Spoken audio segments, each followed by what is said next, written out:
Hi, this is Peter Teuscher. I'm here with Tobi and Peter. Thanks for joining us for another podcast where we pick a topic and see where the conversation takes us.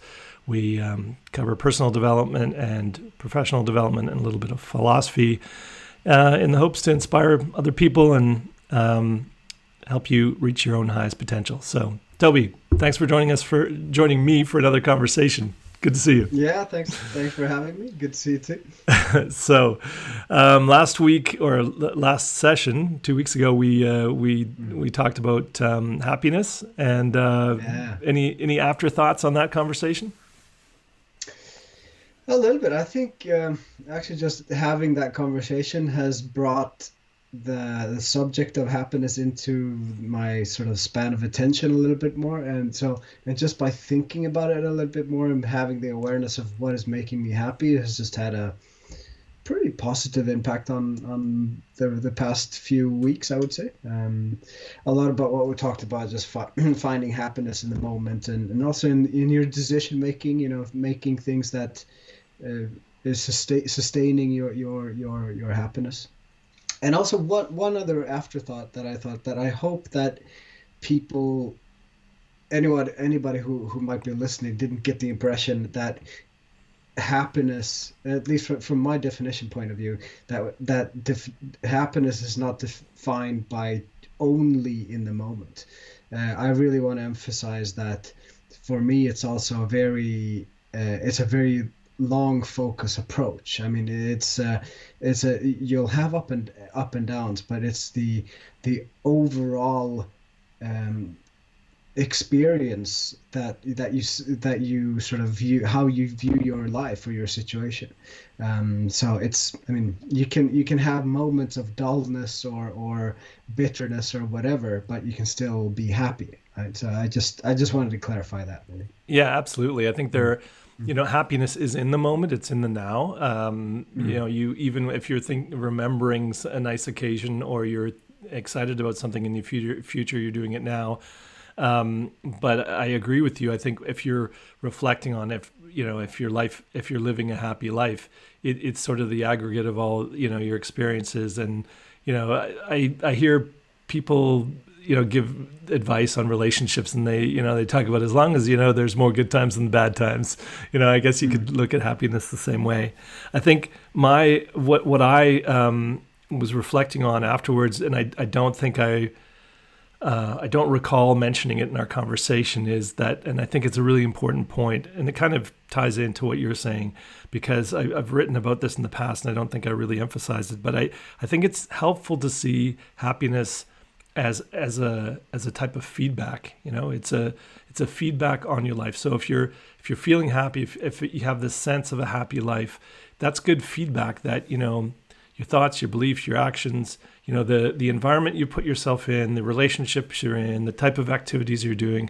If you generally feel happy, or if you have a lot of moments of happiness, I think that's mm, good feedback for, I'm going in the right direction. So I think in that helps take away from that making happiness a goal, or something, that a milestone that you want to achieve. When I do this, then I'll be happy. I think when you look at happiness as a form of communication, as some kind of a feedback from in systems thinking, we talk about feedback loops, and so it's part of the system of life is giving you that feedback, and it comes in the form of happiness or lack of it. So that's kind of what I was reflecting on after our conversation. yeah, cool. Yeah, that's an interesting perspective, actually, to see it as a feedback tool. Huh? Yeah, yeah, I think Mm. that's a very healthy way to look at it. So good. So Cool. I've got a topic for us today. I've Yeah, picked all one right. that's What are we talking about? it's Yeah. it's near and dear to my heart as much as happiness. Those are these two subsequent podcasts were very much to my topics, even though you picked the last one. But what I'd like to talk today about today is about beliefs, and that part of my work that I do with individuals and with managers, executives that I coach is is working on developing personal philosophy. And so your philosophy is nothing more than your set of beliefs. And I guess the big difference between, someone who just has some beliefs and someone who considers themselves a philosopher is, the philosopher has taken the time to, consider and probably studied, past thinkers and philosophers, but has taken some time to be aware of their own beliefs and what that means for their life. So I'm a big believer in, if you consciously put together a set of beliefs that supports you rather than stands in your way, because we have a lot of beliefs that kind of get in our way. That's what therapy is very helpful for. We have a lot of beliefs that get in our way, and so if you can sort those out and recognize that you can actually change your beliefs, I think that's what I'd like to talk about today. Really being aware of your beliefs and then trying to formulate them into or trying to structure it into a philosophy that you're aware of. And something that I do when I'm trying to make a choice in life, or when I've got a big decision, or when I'm kind of stuck, I'll even sometimes say aloud, or in my thoughts, I'll ask myself the question, what does my philosophy say about this? So, it's been a life-changing process for me to go, from, the early days of my coaching when I went through my period of getting therapy and then I started coaching and all this stuff, and doing personal development. I think the fundamental thing that's changed my life is to recognize that the beliefs that were standing in my way, and recognize that I could change them, and then putting that together, the helpful beliefs into a philosophy that I can, use as a support, use as a foundation for my life and my choices and my thinking. Great. Okay, so you're a believer in beliefs. I'm a strong believer in beliefs. Yeah. So I think they're very helpful. Because I think myself included in our occupation, we very often talk about sort of beliefs, attitudes, values. How would you distinguish between, say, beliefs and values, for instance? Because we've been talking about values before and the importance of values and how we can utilize them. What's different between beliefs and values, do you think? Well, I think that your values, especially your core values, they're these ideas that you gravitate towards, and it has to do with some of your ethics. Certainly, your belief system and so on can impact that. But you can have people who, politically, religious, or whatever, have the same beliefs, but will have different values. It's more of it's more of something, and something to do with your emotional self, where you resonate with certain things that are important to you, right? You can have two people that think a lot alike or believe a lot of the same things, but one will value freedom, whereas the other person may value, structure and order and rules in terms of engagement. So I think your values are really the things that you gravitate towards, that really, that's why I like to work with people on core values, because these are things that we recognize are important to us, that help us feel good, work at our best. So it's not just what you believe in, it's, your beliefs can have some influence on what you say your values are, but certainly your values to me are the things that they fulfill you. They indicate what situations fulfill you, I think, is the best way that I would describe them. What about you? How would you? Yeah, well, I guess I was thinking about what I stated the question, I guess, and very, very often I think that our beliefs stem from our values, so they reflect each other, so there's some kind of congruence there, of course. But I would say that the values lie deeper, and we don't really understand why. We don't really choose our values, we just have them. Exactly. So we kind of inherit them, or from a social context, or different kind of context. But beliefs are a bit more shallow, so they're easier to work with, I would say. Yeah, exactly. And that's what makes it interesting, right? And I remember I was taking a training course once, and we were working a lot with our false assumptions, which is very similar to. Well, sometimes our beliefs can be false, right? And then we Hmm. have these false assumptions, and when you identify that this is just a false belief or a false assumption, it's so deliberating, and a little bit what you mentioned before, that that's invisible obstacle that you can just take away, and it just clears the path for your action or what you want to do. So it's for me, it's a bit more shallow, so it's easier to work with, it's easier to recognize, and it's easier to change in that sense as well. Yeah, absolutely. And I think that sometimes our beliefs will even interfere with our values, you know. And Hmm. and so I agree with you. I think our values are something that are far deeper within us. And sometimes, you know, this is why people will be unhappy, because they are in situations where that are in conflict with their own values, right? And then they'll do things. They'll say, "Well, that's out of character for me," but the context of a situation, or maybe their fear or their beliefs interfered with their, the guidance of their values. So anyway, I don't want to dive too deeply into the value thing, because I think that's a session on its own. Haven't we already Yeah, talked about? We've already done a session on yeah, we values, have, haven't yeah. we? Yeah, because I think we do have a lot to cover, but I think it's an important distinction. I'm glad you brought it up. You know, that your beliefs are not the same as your values, Mm. and so that's a good distinction. I think where I'd like to kind of start the conversation is for people to recognize. You know, a lot of people, they have trouble distinguishing what they believe from facts. You know, they'll Mm. think, well, I believe in it, and for me, it is a fact, right?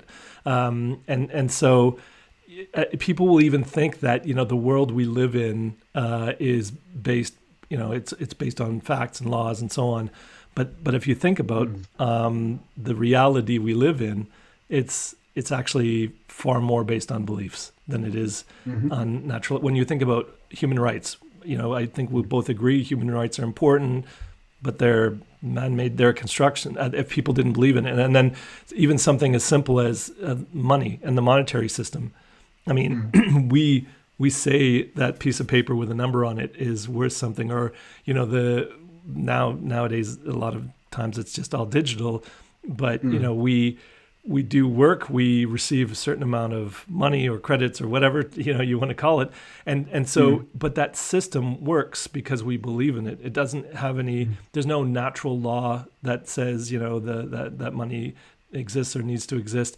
And then the same with our political systems and the laws that we have and the rules we have in our society, and the culture we develop, right? So all of these things are based around beliefs. So we live in a reality that is far more based on beliefs than on facts and natural laws. I mean, obviously, Mm. when we're confronted with nature, we had a really big storm here in Germany yesterday. So that's the reality of that has nothing to do with beliefs, right? Or if you're ill, that's kind of where beliefs and natural laws collide, because we know the placebo effect is real, and that's why Mm. pharmaceutical companies have to have a control group, the placebo group, to see what's the difference between using a medication or just having the placebo. So, but obviously your beliefs can affect your health, but for the most part, your cells and everything, they work on natural laws, whereas a lot of these other things that we experience in the world are based on our beliefs. Mhm. And then so I think that's an important one when you're checking reality Mm. to recognize, and to be able to But recognize that even such an example could it can be so controversial. I mean, looking at if you ask a Western medical doctor, I mean, the working with facts, right? But you can have a Chinese doctor in traditional Chinese medicine working with his or her facts, and you can look at the same thing but with very different beliefs, or believing what that the facts are real, right? So exactly, because the other thing that affects our beliefs is or works in tandem with our the way we experience the world. We see we see the world, we experience the world through the filter of our beliefs, right? Our beliefs will have an effect on our perspective, and perspective will then, as you say, even in science, perspective will cause our biases, cause us to have a certain perspective, and that's why the popular phrase that we have, follow the science. Well, there is no the science. There are scientists that have views, and hopefully that, we can get consensus enough to get the right answers and so on. And so that's why debate is important, and people being able to talk. Otherwise, if you only have one perspective, then you could be missing out on another option or a better possibility. So these are there are no true facts, is it? Are there? well, I guess there are probably scientific provable facts, the empirical stuff, the things that can be repeated. That's why empirical science is based on these experiments you can repeat and that can be observed by multiple people. That's the scientific method, and so you have an idea, you create a hypothesis, you test it, and then you get the results. And if people can duplicate those results, then it becomes a fact, sort of thing. That's my layman's understanding of the scientific method. So, but for the most of us, right, we work on beliefs. Even organizations are built on these rules that we create, and we believe in them, and therefore they work, right? I mean. If you don't believe you should have to stop for a red light, and then you're going to be in trouble because everybody else believes you should, and when they have a green light, they're going to drive through and hit you. So it's obviously there's good reasons why we have these kind of ways that we all think and believe about things. We've agreed on a lot of things that help us cooperate and function. But I think it's just important to be aware that, there are a lot of rules we've set for ourselves in the form of beliefs that stand in our way. I mean, look at for a long time what women believed their role was. And what they thought, well, I could never do that, and then you had the outliers. You had the people that were willing to break through that belief, break through that set of rules, and all of a sudden change happens. And now you've got, in most cases, women doing all the same jobs that men do, and which is great progress. But that's an example of, a common set of beliefs that everybody bought into. Just like, there was a time when, the majority of the population thought the world was flat and the sun revolved around the earth and this kind of thing. And it's, and Galileo was, he was, he was prosecuted for proposing these ideas, right? And so this is the important thing, that these people who were maybe, have these heterodox views, we need to look at their challenge of our existing way of thinking about things in order to change and grow. And then if you take that to an organization or an individual level, it's about being aware of the things that are your beliefs and recognizing the things that maybe you can challenge. I'll never be able to earn this amount of money, or that this thing is, we go back to the fixed mindset of, I don't have it. I'm not good at this kind of stuff, so I'll never be good at it. So those are all beliefs about limits. What I find interesting, what we're saying, or what you're saying here, is also that it seems very easy to challenge or question other people's beliefs. Oh, yeah. But when it comes to ourselves, it's very, very different, right? It's almost like others' beliefs. We challenge them or question them on a daily basis. Like, why? How could anybody think like that? Why would you do that? Why would these kind of questions? But when it putting up that mirror and asking those same kind of questions to yourself, well, how can I think like that? That's a very different question to ask. Exactly, and I think this is the sort of the thrust of the message today. This is what I really want to get across to people, is to create an awareness around your own beliefs. And I think we've both done workshops around unconscious bias and things like that, and that's part of it. But you can regularly look at I think this is a lifelong work, a lifelong journey. And Mm. I recommend it to leaders. This is something you do in terms of having a management philosophy or a business philosophy, all of these things, because what is that? It's a set of beliefs that you've reflected on, you've kind of tested through your experience, and you recognize these are beliefs that support me in my success, in my happiness, in making good choices. And then when you recognize that the other beliefs that I may have do not steer me in the right direction, when they're very fear-based beliefs, right? And a lot of times beliefs are these things we just have faith in. We can't. A lot of times you can't prove if they're false or not. Other times you can, but a lot of times we have them and we just don't reflect enough on them to bring them up to our level of awareness and recognize how much they're influencing the way we're living our lives. Yeah. So, and I guess what you're saying is that we also have beliefs that might serve us in one situation, but is doing the exactly opposite in another situation, right? That, for instance, if I'm believing that.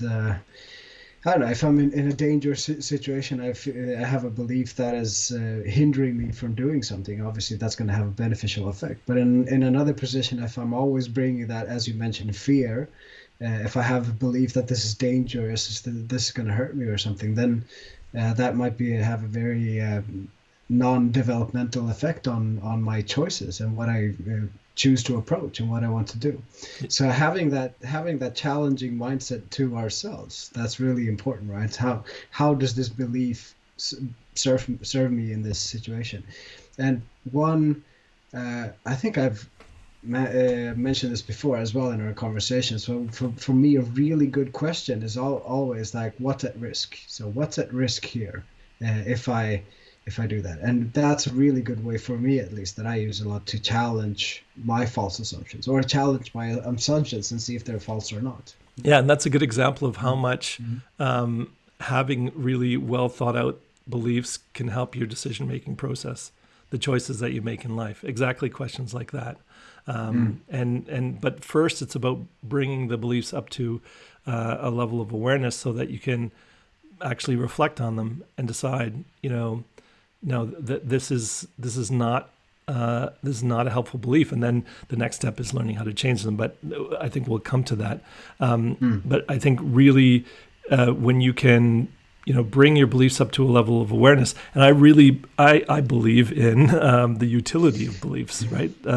I think if we can recognize, I used to be very, I used to be. I used to be very critical of people, let's say, with religious or spiritual beliefs. I was very negative about it. I just thought it's people who are religious just are in denial of their own mortality. That, like when I was younger, and now I have a lot more respect for people who have strong convictions because I realize that those convictions really help them, and as long as those beliefs that you carry are not harming anyone else or harming yourself, who cares how based in fact they are, right? And the skeptics are critical of people who follow tarot or go to psychics or whatever. But for me, it's and obviously you can go overboard and you can you can throw away your life savings because of something that wasn't well thought out. But I think fundamentally, if you believe in something and it makes you happy and it helps you get success and it doesn't harm anyone or yourself, then you're fine, right? So I believe in the does the belief have utility? Not how right is it or how fact based is it? Does it have utility? Because we know that sometimes believing I've in coaching basketball, I will reframe things for the players. I will even say, okay, we're only down by 5 points and we maybe have been down by 12 and they didn't look at the scoreboard or whatever. And they go, oh, we're closer than we think. Or it's about, taking that fear away by, sometimes being dishonest with yourself a little bit. And I think it's all, I mean, there's nuance there. You have to, it has to be done correctly. But I'm just saying that it's not about the facts. It's about how much utility does the belief have for you. And that's something that I've learned through, I wasn't that happy in my 20s and looking at all the facts. But when I worked on, when I addressed my beliefs and the things that stood in my way, I was able to get my life in a direction where I'm a lot happier and a lot, and I wouldn't say I'm a delusional person, that I believe in a lot of ridiculous things or conspiracy theories or anything like that. But I think that I have recognized the beliefs that help me, and maybe they're not provable, but I know they help me live a happy life. So Yeah. Yeah. I don't want to put you on the spot here, but do you have any examples of beliefs that you think that have been helpful for you? yeah, tons. So I mean, just in terms of what I thought I could do, well, I used to have ideas about work, or especially about money. Mm. I used to think, I remember being in my mid 20s and thinking, wow, earning 50,000 a year, 50,000 Canadian dollars a year, man, that would be just so much money. I can't imagine, and obviously through inflation that adjusts over the years, but that was that other people would think that amount of money, and I'm not really, I'm not a money driven person. But I think that a lot of people have issues around money. So that may be a really good one to start with. But I often thought that I had beliefs around about money and finances, and you've got to work super hard, and life is a grind. People out to get you. It's a dog eat dog world. Like, these are all kinds of beliefs that are very fear-based, negative-based. And so my beliefs around money changed, and to where now I focus on how can I add value. And I know that if I work on myself and develop my skills, learn ways to add a lot of value to organizations, to people, and I just trust that I'll make money doing that. And so sometimes I'll do things for free. Sometimes I'll get rewarded really well.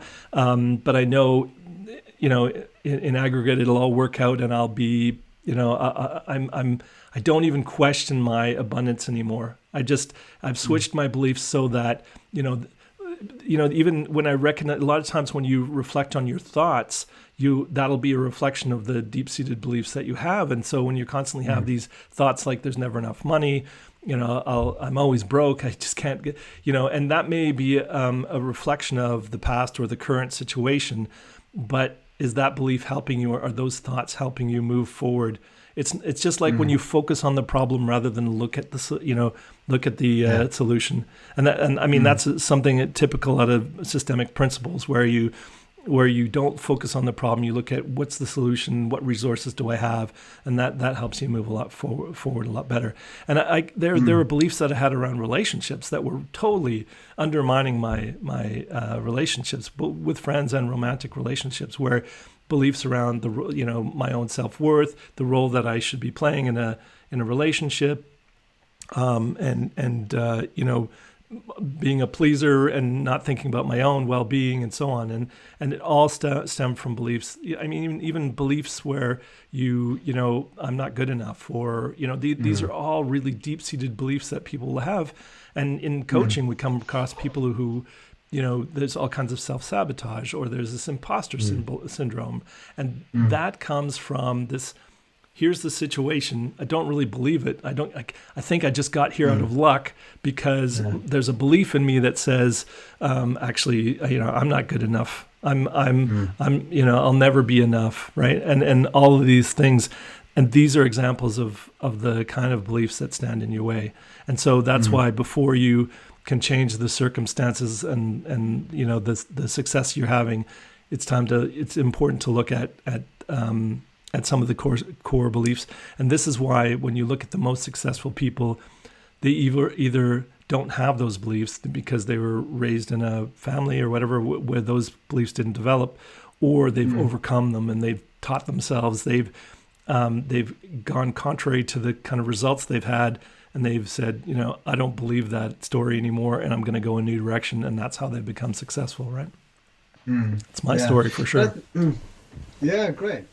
And it makes me think about the importance of having the awareness of what is your beliefs and what are others' beliefs. Because of course we share a lot of beliefs with our social context. I mean, if you're brought up in the US or in Sweden, you're going to have very different kind of beliefs. I mean, as an example, I mean, in Sweden we talk about something called jantelagen, which I tried to explain to my wife the other day, which is basically the belief is that you shouldn't believe that you are someone. You should never believe that you're better than somebody else. And Mhm. in the US, it's almost like you can achieve anything, and it's a very different belief system in the whole society.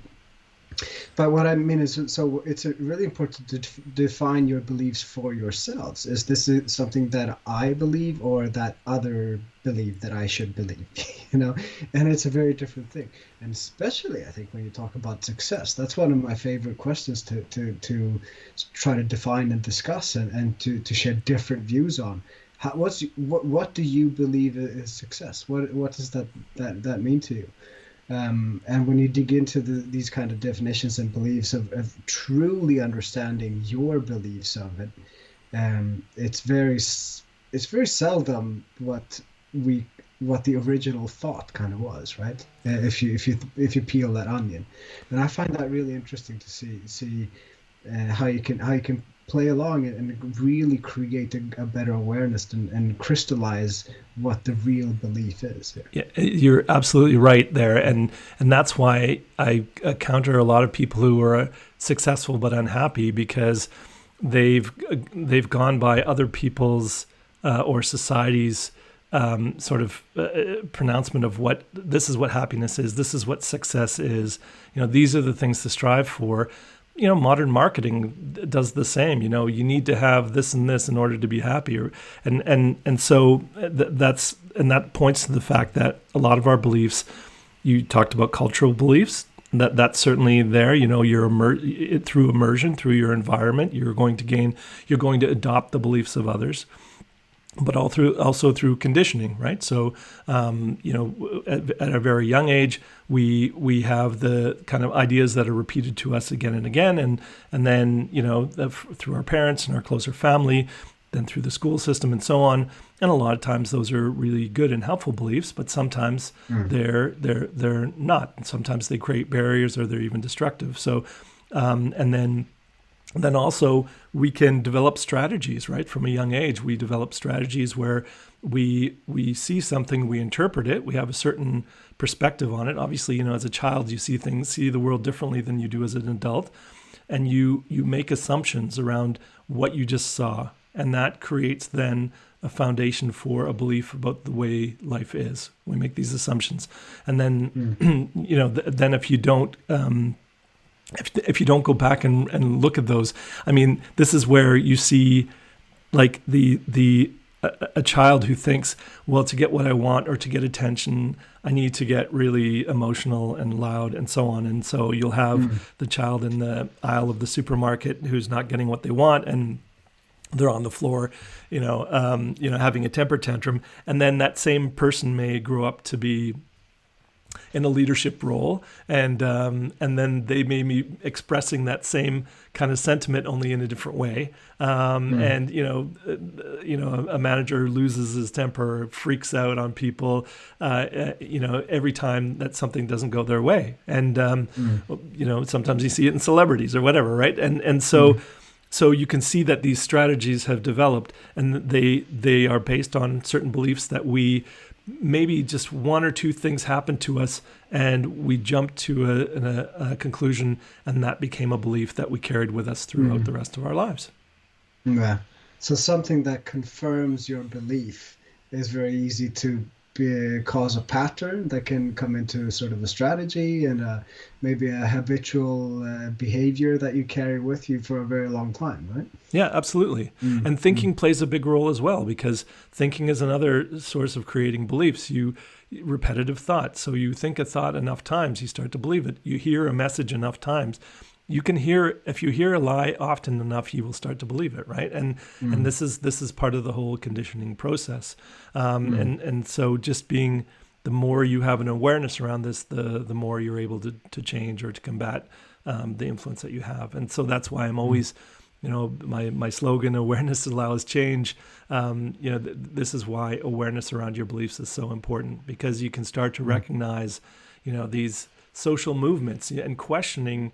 Sometimes, a lot of times the majority does know the right thing to do, right? A lot of times we have historically certain things that we've done as a culture, as a society, that have led to good things. Like even when you do the happiness studies, like Denmark, and looking at, what are the things that they do in their culture that create this environment of happiness, right? So those are beliefs that clearly are good for individuals and for society, right? But then sometimes, like the example of the world is flat, or, medicine used to, or I wouldn't call it medicine, but people used to believe things like psychological ailments could, you could boil people and you could put them in boiling water and that would help cure them. And just things like that now we laugh at it and we think it's ridiculous, but people believed in it, right? They believed in it, whether it was because it came from religious beliefs or it was just the best understanding they had of physiology at the time. And our beliefs evolve. And so even if the majority of people believe something, it doesn't always make it true. So having an awareness around, your own beliefs and others, why do you have these questioning thoughts because everybody else believes it? It's good to be skeptical, but it's important to, there's that fine line, the people who have on the extreme side, who are the conspiracy theorists, but you also have the extreme skeptics, which to some degree it's helpful, to another degree it's not, right? And then you have people who are super optimistic, or some people would call them gullible or whatever. The extremes are the problem. But for the most part, it's having that awareness around the processes, where have my beliefs come from, what's influenced them. But the most important question for me is, do these beliefs serve me, right? That's the number one question to ask when you're reviewing and asking yourself about your beliefs. Yeah. So do these beliefs serve me? And how do we know? I mean, it's is it in the result of the actions, or how you feel about it, or what will you say? Well, a lot of times it can be, and this is the whole process of, what does my philosophy say about this? So when you're having troubles in relationships, or you're having a problem at work, right? You start to, our values drive our behaviors, but so do a lot of our beliefs. And then, you can kind of track back from, okay, here's the action I took, here's the choice that I made. What belief drove me, or what thoughts drove me to make those choices, right? And then you can track that back to a certain belief. And if the belief says, actually, I'm not good enough, or maybe it's, I don't want to take that risk, or, this is dangerous for me, or, I'm just pulling things out of the air. But if you look at the choices you've made, and you look at the belief that was behind those choices, you can start to recognize, I keep making these choices, and these choices are based in this belief. Let me have a closer look at this belief and recognize whether or not this is really supporting me. And, and if I think the belief is not okay, and then people will say, yeah, but it's true. It's true. Well, show me the evidence, right? Yeah. I bring this up a lot. I had a coaching client a number of years ago, and she said, she gave me this example of something that always happens to her. And we tracked it back to, okay, what's the very first time you remember this happening to you? Okay, what was the next time that it happened to you? And then after that, and it came down to, it had only ever happened to her twice. But in her mind, she had this belief that it always happens to me. And this is these generalizations we make. This always happens to me. I never get a chance. When you hear absolutes in your thoughts, that's the first place to go, okay, what belief is driving this assumption, and then how can I go back to change it? Mm. Interesting example. Yeah, I was thinking about also that that's interesting when you brought up the sort of your philosophy and having that as a I don't know if I want to call it benchmark, but something to weigh against. Is this if we're asking that question, how is this belief serving me towards what, right? How does it fit towards my philosophy of or my picture of life, what my life would be like, or if you have a certain purpose or a goal setting in mind, that if you have a vision of this is where I want to go to, how is this belief serving me in on to get on this path, or is it hindering me, or whatever? So I think it's really, I mean, it again, I guess we come back to this very often, but again, it comes back to, for me, to purpose. And sometimes I review, what is my life purpose, and what do I want to achieve in my little time here on this planet, and it's really good to have, for me at least, it's really helpful to have that kind of benchmark. Yeah, this is serving me, this isn't serving me. So, it helps me in my decision process of what I want to focus on and what I don't want to focus on. Yeah, and then you can have a belief around, well, is my purpose in life something that's been bestowed upon me by a higher power, or you can believe that my purpose is what I say it is, right? And I mean, I'm a believer in that you find something you resonate with and you make it, it's belief in that purpose that gives it that the power and the gives you the motivation to pursue it, and that so but that sense of purpose does stem a lot from your values as well, right? Yeah, sure. Yeah, but again, belief is something that affects all areas of life, and I think this is where when we look at and recognize that, well, that's just because I believe it doesn't make it true, right? I think that's an important thing for people to remember, and so on the other side, it doesn't have to be true factually, but that's why I talk about beliefs and utility. So instead of going, is this true? I think that's another exercise. But first of all, going, is this, does this serve me? Is this useful for me? And if it doesn't serve me, if the belief doesn't serve me, then you can ask yourself, is this true? I think it's Byron Katie, or I think she does the work where she talks about this. When she does a lot of work around these beliefs. And, well, is that so? She'll ask herself, is that true? And I think there's a number of therapists that'll work with you on that as well. Going, making these statements about yourself, and then going, is that so, or is that? I mean, Eckhart Tolle talks about that as well. Is that so? When you have this thought that's related to a belief, and you start to ask yourself this question more often, then we start to get into this process of revision and editing and of your belief system, so that you can get something that really supports you and really helps you make the best possible decisions for your life. And again, this is something that that the best leaders, they've taken the time to recognize. People who are good leaders, they will have a philosophy. They will have some ideas, for better or for worse. Some leaders will have this idea about work and competition, and it's the game theory, and it's a zero sum, and then other people will have this, we're all interconnected. We live in an interdependent society, and so the things that I do that are detrimental to others will eventually affect me. Some people will believe in karma, but we'll have these things we believe in that help guide us to make the best possible choices for us. And that's why I think that having the philosophy is so important. And a lot of people just don't want to call it a philosophy. They don't want to see it that way. But essentially, that's what a set of beliefs that you've reflected on and contemplated deeply. That's what it is. That's what a philosophy is. You don't have to have a degree in philosophy to have a philosophy, right? Yeah, sure.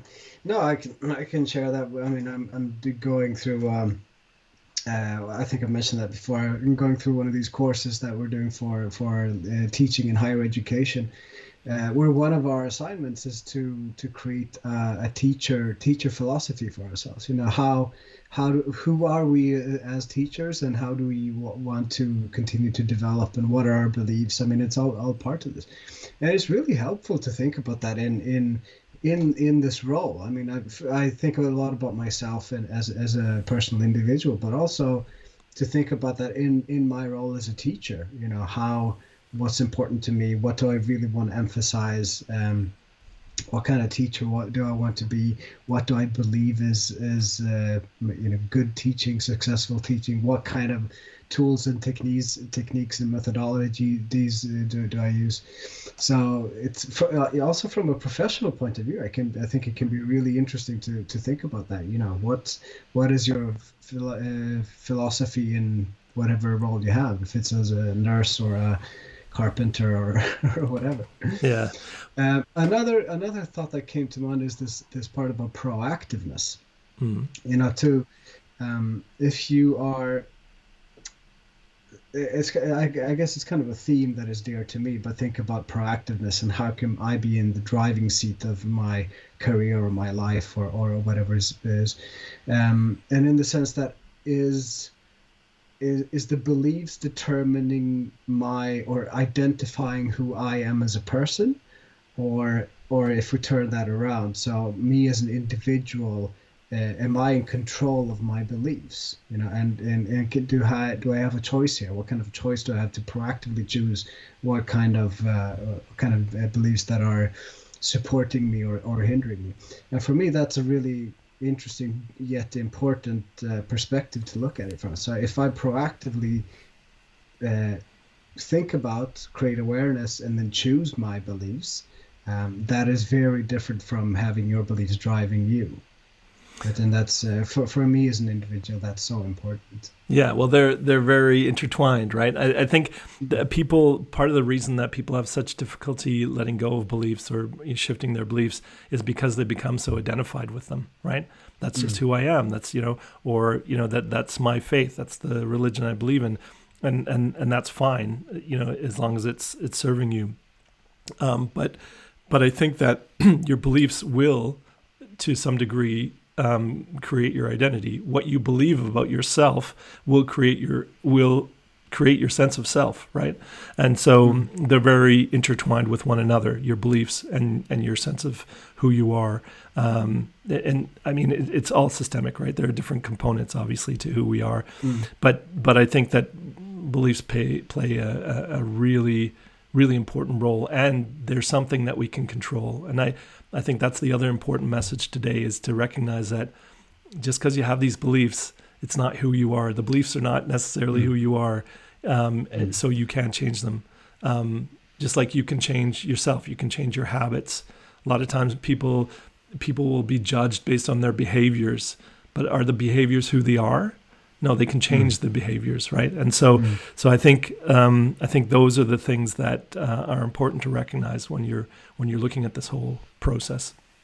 Yeah, and I think another thing that I really want to emphasize is the importance of, I mean, this term "open mind" comes to my mind all the time, and sometimes that can be a little bit of a silly word. What does that really mean to have an open mind, right? But at least to yeah, to challenge your own beliefs and be interested in other perspectives and be interested in other ideas. And I mean, I'm not a great reader of philosophy, but I think it's really interesting to think, what are you capable of thinking about? And through history, how have we as a species been able to evolve our thinking and change? And it becomes really apparent that we are very much a product of our times in many ways, but it's also really important to challenge our thinking all the time to make sure that we don't get stuck, and we don't get stuck with other beliefs that aren't even ours, or that we don't really value. So yeah, absolutely, absolutely, and I think the I mean, this is the problem with the older we get, and making this assumption that I know everything I need to know, or I've you know, through my experiences in life, I've come up with an accurate picture of the world, and you know, my beliefs are what they are, and I'm not going to change them. I'm too old to change. There's a belief. There's a fixed mindset belief, right?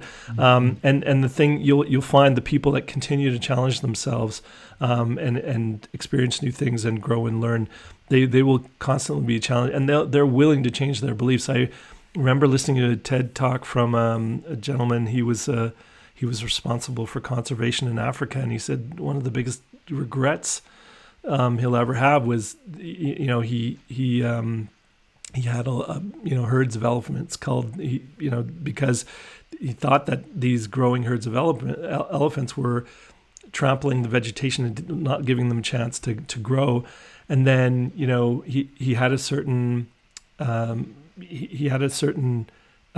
of thinking about it, and then learned more, grew, and then had a new belief around the way it works. And obviously that's to do with, you know, understanding the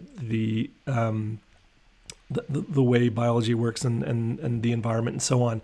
So through trial and error, we learn that way. But you can do the same thing in day-to-day life.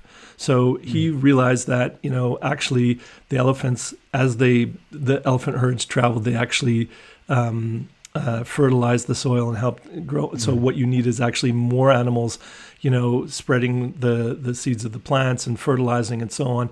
And you have this rotation, and then all of a sudden you create a very dry, desolate, almost stop desertification through actually introducing all these different animals that create an ecosystem.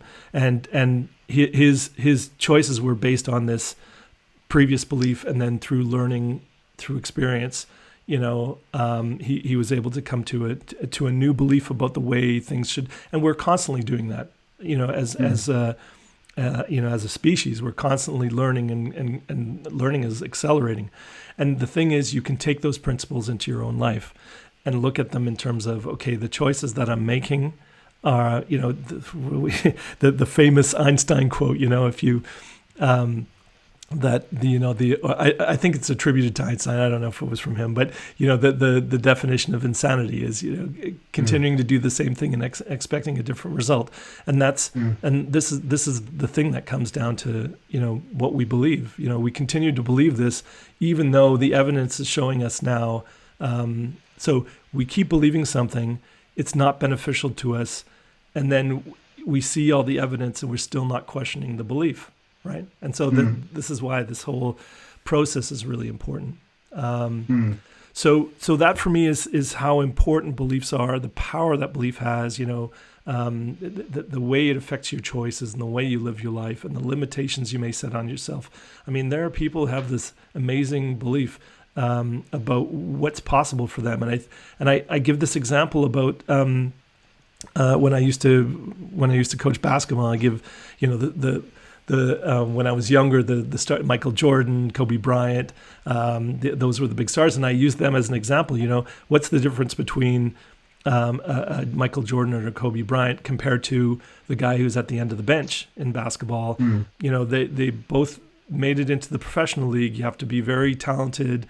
You have to be very skilled. You have to, you know, be very physically fit, and yet one is performing at a high level and the other isn't barely even getting any playing time.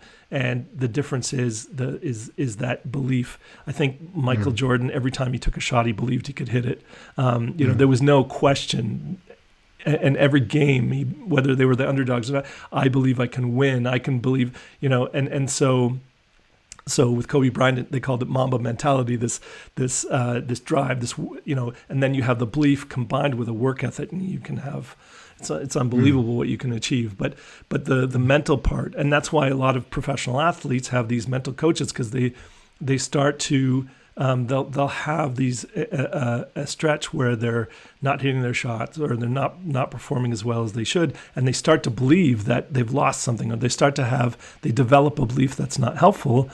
And then they can't get out of that funk. And so they'll hire a psychologist or a mental coach to work with them. And this is the way, and I think this is a good way to segue into, you know, where do our beliefs come from, which helps us then understand how we can start to change them. So I focus on kind of three areas where a lot of our beliefs come from. It comes from our environment. So the people around us, so the messages you continually hear, the news that you continually hear. So there's cultural effects and so on, or the things that you continually see. If you are in a bad neighborhood and you see crime everywhere, obviously the world looks much differently than if you live in a quiet community, or you live in a very posh neighborhood. You just have a different experience of the world, and that will lead to different beliefs. So environment's really important. And I think that repetitive belief is a really important one. So the thoughts we keep thinking eventually become what we believe, right? If you think something enough times, it'll develop into a belief.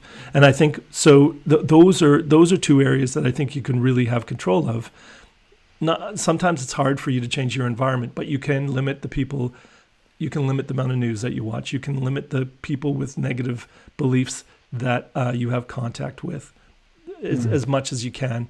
And the kind of input you get, right? The kind of books you read, the kind of television shows, if you are constantly watching crime dramas, it's going to affect your belief system, maybe or maybe not. But or if let's say you watch The Bachelor, or you watch these shows. There was a couple of years ago in the UK TV, there was this show called it was called Take Me Out. I just saw a clip of it, and so it's where somebody and they have this panel of either men or women, and they're all kind of and it just gives an example of what's important to women, what's important to men, what are relationships about. And I think that creates beliefs that aren't necessarily going to support you, or where you have these women competing for a man, or these men competing for a woman.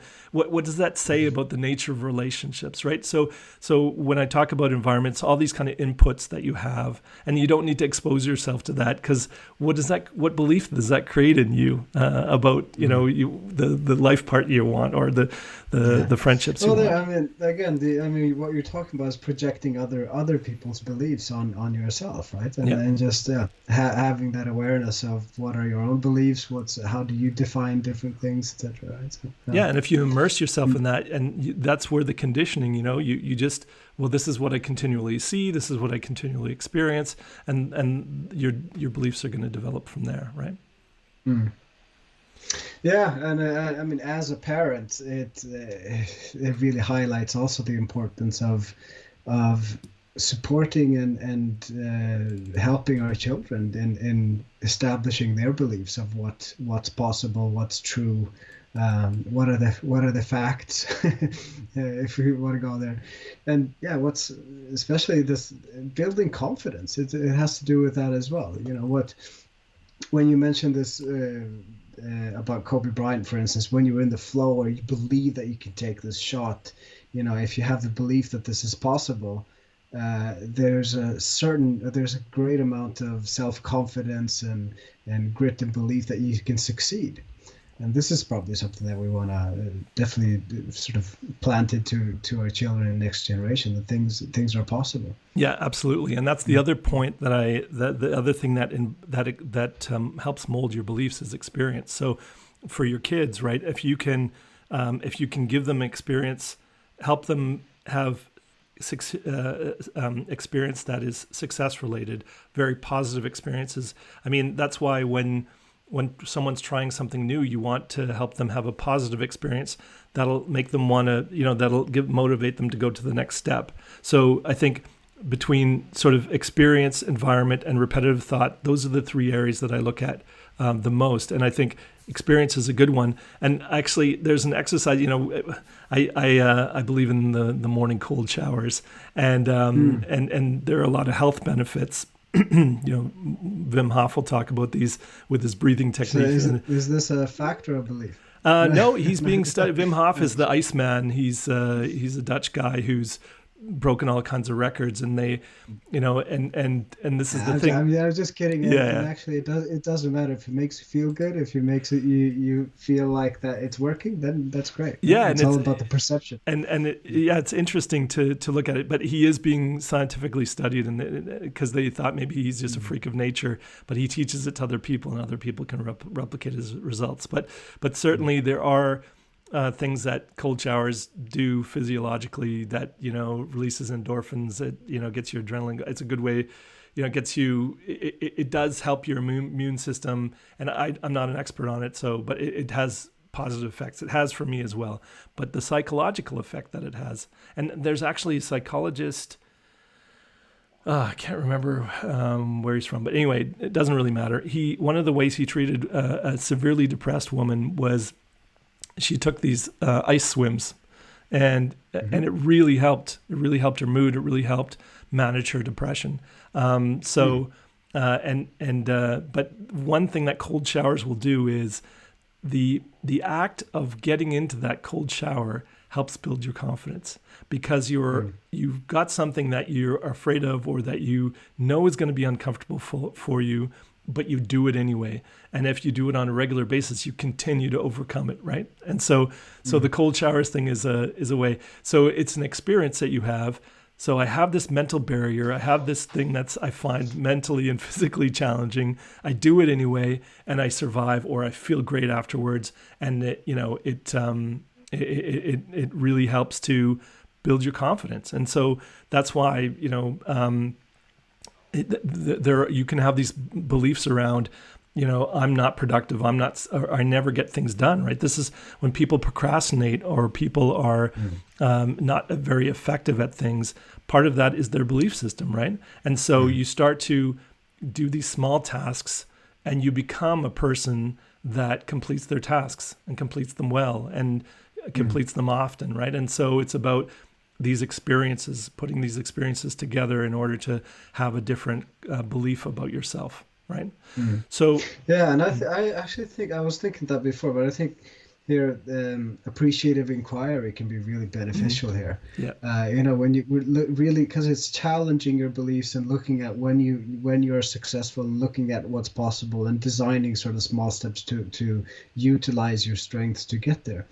And I think that can be a really helpful technique to kind of tackle or challenge your beliefs, and make you go closer to your objectives. Yeah, absolutely. So we've talked about experience, we've talked about environment, how important that is, and then the last one, repetitive thought.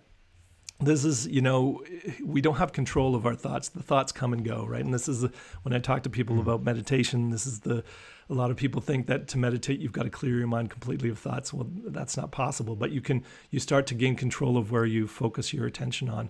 And this is where I really like to use affirmations. And I remember back in the 80s, 90s, people kind of made fun. It was a very new age thing to use affirmations. And I remember on Saturday Night Live, it's a show in the US there was a character, Stuart Smalley, and he would do this thing where he'd look in the mirror and he'd tell himself, I'm good enough, I'm smart enough, and gosh darn it, people like me. And that's the way this whole idea of affirmations was kind of made fun of. But the way I use affirmations is I help my clients find a topic or a set of thoughts that continue to repeat, right? Because they're usually stemming from a belief about them.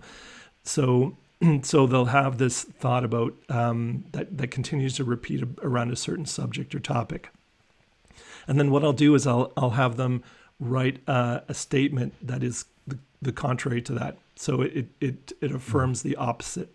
So it has to be something that's in the present. You're saying it as if it's already happened. So you're not using things like I'm not this, or I don't. You don't use the negative statements. You use always in the positive. And you are confirming the state you'd like to have. So, but as if it was already happened. So the important thing is to make the statement believable to you. So if you don't believe that, like making an affirmation that says I earn $1 million a year, that's something that that may not be easy for you to believe. But if you can say, I think it's possible for me to believe to earn $1 million a year. I mean, if money is your motivator, or I believe I can write a book, or I believe I can be the best in my field, or all these different and if you can, the things that you believe in, and then you take that statement, and every time you have the negative thoughts, then you start to repeat that statement. And so what is your thought, right? Your thought is this chain reaction. It's these cells connecting, sending an impulse through your neurons, and that's the physical manifestation of a thought. And so the way I explain it to people is, I try and give them this visual. If you continue to walk through a forest, and on the path that's already been walked many times, then you're going to continue on that path. And if you want to go a new path, you first have to start walking it, and it may be kind of difficult. But eventually you continue to walk that new path, the old one will grow over, and you'll have a new path form. And so that's the same, because the more you think a thought, the more those neurons fire and wire together, right? So you have these. Joe Dispenza talks about this a lot.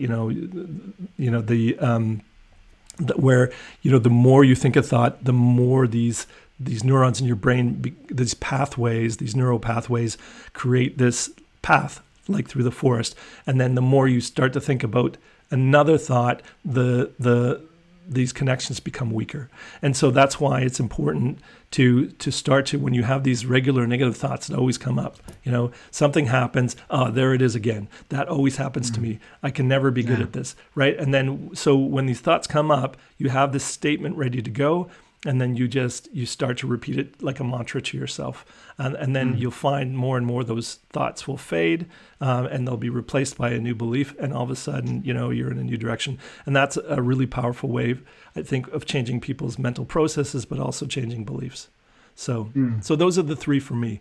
If you can have experiences that will create new beliefs, or recognizing the experiences that created the old ones, and then creating new experiences, making sure that... And that would include being open to new ideas and new thoughts, right? Absolutely. And then making sure that the environment doesn't constantly affirm those old beliefs, so doing whatever you can to change the environment that keeps you stuck in old beliefs, and then changing those repetitive thoughts. I think those are the three most powerful areas around belief to help you change. So I guess the first step is becoming aware, recognizing the beliefs that aren't serving you, asking yourself whether they're true, and then if you don't believe they're true but they're still hanging around, then what can I do to change them, right? So that's kind of my process, and that's how I work with people on creating a philosophy. Yeah, great. Yeah, that's interesting. And I find myself thinking a lot about these kind of things, but without help. It's actually, I mean, when you're having a conversation with someone else, it becomes so much more easier to think about. Is this really true? I mean, talking about it and reflecting on it individually. I mean, of course, it's possible, but to get support by a coach or a friend or whatever, that's I think that's really beneficial here as well. Yeah, friends, you got to be careful which friends you choose to do this kind of thing, because a lot of our friends just want to support you, and they just want to agree with what you and be on your side. And so if you have a good friend that's able to challenge you and able to ask you the right questions, then that's great. Sometimes the reason that a coach can be better, or a therapist, depending on if it's trauma you're dealing with or whatever, then having a neutral person that can ask you good questions is worth a lot. That's why I've been doing this a long time, and I still go for coaching. I guess I don't want to be too obvious in plugging us as coaches, No, but it's not like everybody needs to choose and pick their own person that they work with. But I think it's really helpful I find, obviously I believe in coaching, that's why I do this work, but it's just really helpful when you find someone who can ask you the right questions, or maybe it's a mentor, right? It could be a mentor who is good at challenging you and asking you the right questions, because that's the fundamentally the most important part of coaching, is being able to ask the right questions, right? So So yeah, I think that's super helpful. So yeah, I think that was what I was hoping to share with people today. Yeah, no, it was great. Really interesting topic, interesting conversation. Yeah. I think we covered a lot of really interesting ground there, so that's good. Yeah. So I guess if I want to leave people with the fact that beliefs are so important in molding the reality you live in and affecting the choices that you make. So we talked last time about happiness, and your beliefs are such a huge factor in your level of happiness. So I think I encourage everybody to take a look at the things they believe, or take a look at the state of their life. And if they're not happy with it, you can usually find a way to tie that back into the beliefs that you have, and then to recognize you can change your beliefs. It's possible. Mm. All right. Right. Should we wrap it up there? Yeah, I guess that's a good sort of ending spot for us today. Yeah, great. Okay, fantastic. So I hope anyone listening has benefited from that. It's something I believe in passionately, and yeah, well, I guess we should plug ourselves, Toby. If you need any help with your beliefs, both Toby and I work as coaches. You can reach Toby through his LinkedIn site, Tobias Demker, and I've got my website, peterteuscher.com. So not only if you need help, but if you have any positive or critical feedback on our podcast, or you have a question or a topic you'd like us to cover, then feel free to reach out. And until next time, I would say thanks for listening, and we look forward to speaking about a great topic in another couple of weeks. We will. All right. Thanks, Toby. Thanks. See you next time. Cheers.